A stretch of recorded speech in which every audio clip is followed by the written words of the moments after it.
పేరెంట్స్‌గా మనం మన పిల్లలు చాలా ధైర్యంగా ఉండాలి, కాన్ఫిడెంట్‌గా ఉండాలి అని వాళ్ళ కోసం బెస్ట్ స్కూల్స్‌లో జాయిన్ చేస్తూ ఉంటాం. కానీ మీకు తెలుసా ఖరీదైన కోర్సెస్ కన్నా మనం చేసే చిన్న చిన్న పనులు, మనం నేర్పించే చిన్న చిన్న అలవాట్ల వల్ల వాళ్ళ కాన్ఫిడెన్స్‌ని అమాంతం పెంచొచ్చు. హాయ్! I'm doctor Srividya. నేను ఒక చైల్డ్ సైకియాట్రిస్ట్‌ని. నా ఎక్స్‌పీరియన్స్‌లో ఇన్నాళ్ళు నేను చూసిన వాటిలోని రీసెర్చ్ ఎవిడెన్స్ ఉన్న బెస్ట్ కాన్ఫిడెన్స్ పెంచే టిప్స్ మీతో షేర్ చేసుకుంటాను. నెంబర్ 1, మెడల్స్ కన్నా గుణాలు ముఖ్యం. 40 మంది ఉన్న క్లాస్ రూమ్‌లో ఒకళ్ళకి మాత్రమే ఫస్ట్ ర్యాంక్ వస్తది. 1000 మంది పార్టిసిపేట్ చేసే కాంపిటీషన్‌లో 3 ప్రైజెస్ మాత్రమే ఉంటాయి. మరి మిగతా పిల్లలందరూ దేన్ని చూసి కాన్ఫిడెంట్‌గా ఫీల్ అవ్వాలి?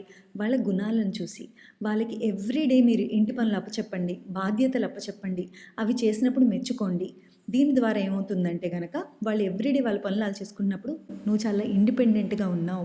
వాళ్ళు మీకు హెల్ప్ చేసినప్పుడు నువ్వు మా అందరికీ చాలా హెల్ప్ చేస్తాను. నీకు హెల్పింగ్ నేచర్ ఉంది. నువ్వు చాలా రెస్పాన్సిబుల్‌గా ఉన్నావు చిన్న వయసులోనే. ఇలాంటి పొగడ్తలు ఇచ్చినప్పుడు వాళ్ళ గుణాలను గుర్తించి వాళ్ళు కాన్ఫిడెంట్‌గా ఫీల్ అవుతారు. నెంబర్ 2, కంపారిజన్‌తో 2 ప్రాబ్లమ్స్ వస్తాయి. ఒకటి ఏంటంటే మనం కంపేర్ చేసిన ప్రతిసారి నువ్వు తక్కువ, వాళ్ళెక్కువ అని చెప్పినట్టు వాళ్ళు అనుకుంటారు. దానివల్ల వాళ్ళ కాన్ఫిడెన్స్ దెబ్బతింటది. అండ్ రెండోది మనం కంపేర్ చేసిన ప్రతిసారి పేరెంట్స్ మీద ఒక రకమైన కోపం వస్తది. సో కంపారిజన్ బదులు వాళ్ళు ఏ ఏ రంగాల్లో ఇంప్రూవ్ అవ్వాలో మనం చెప్పాలి. నువ్వు రెగ్యులర్‌గా హోంవర్క్ చేసేసుకో, నీకు బావుంటది. నువ్వు రెగ్యులర్‌గా రూమ్ క్లీన్ చేసుకో, నీ రూమ్ అందంగా అనిపిస్తది. నీకు కూడా మంచి ఫీల్ వస్తది. ఇలాంటి మనం సజెషన్స్ ఇవ్వాలి. మూడోది, ఎక్స్‌పర్ట్ ఒపీనియన్.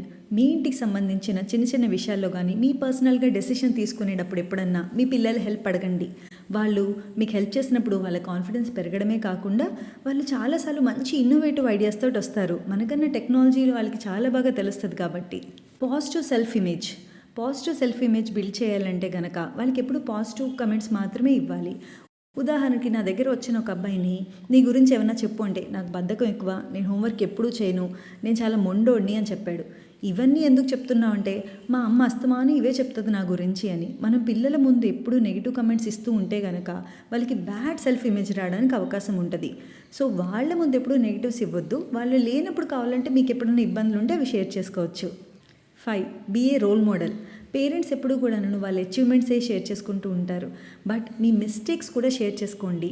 నేను ఈ తప్పులు చేశాను, ఆ తప్పులు చేశాను, అయినా సరే ఇవన్నీ సర్దుకుని ముందుకెళ్ళాను అని మీ మిస్టేక్స్ మీరు చెప్పినప్పుడు వాళ్ళు తప్పులు చేసినా సరే అదేం పెద్ద ప్రాబ్లం ఏమీ కాదు, వాళ్ళు ముందుకెళ్ళొచ్చు అని వాళ్ళు కాన్ఫిడెన్స్ బిల్డ్ అవుతూ ఉంటుంది. అసలు సెల్ఫ్ కాన్ఫిడెన్స్ గురించి ఎందుకు మాట్లాడుకుంటున్నామంటే కనుక ఏ వ్యక్తి అన్నా వాళ్ళు అనుకుంది సాధించడానికి ఒకటి వాళ్ళ మీద వాళ్ళకి నమ్మకం ఉండాలి. ఎంత కష్టం వచ్చినా సరే ఆ పనిని పూర్తి చేయడానికి. అండ్ రెండోది ఇంత కష్టపడి చేసినప్పుడు కూడా ఒక్కొక్కసారి ఫెయిల్యూర్స్ రావచ్చు. అప్పుడు దాన్ని తట్టుకుని మళ్ళీ ట్రై చేయగలగాలి. ఈ రెండిట్ల వెనకాల ఉన్న కామన్ ఫార్ములా సెల్ఫ్ కాన్ఫిడెన్స్. ఈ 5 విషయాలు రెగ్యులర్గా ప్రాక్టీస్ చేయండి.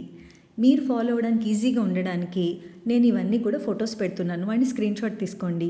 వెల్ డన్ పేరెంట్స్, మీ ఎఫర్ట్‌కి ఆల్ ది బెస్ట్.